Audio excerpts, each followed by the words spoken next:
जनिया ए बेटी गले हो मोतियान मालावा। अरे पाव पया जनिया ए बेटी गले हो मोती के मालावा। अरे के कर जांगी बैठबू ए बेटी के कराया सहो जहबू। के कर जांगी बैठबू ए बेटी के कराया सहो जहबू।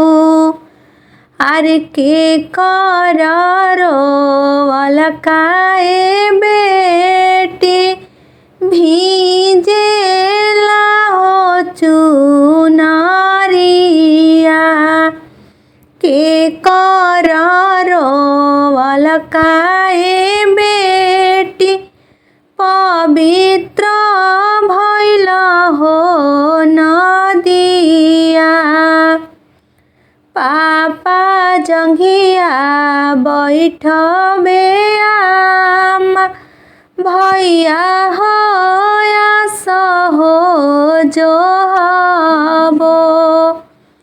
अरे चाचा जंघिया बैठबे आमा भैया होया सहो जोहबो।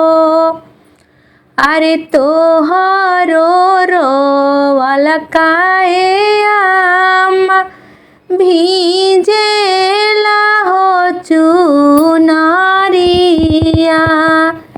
अरे हमारो रोवल काए आमा पवित्र भइल हो नदिया।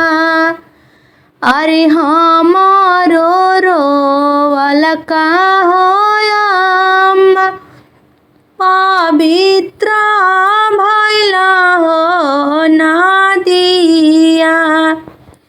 अरे पाव पया जनिया हो बेटी गले हो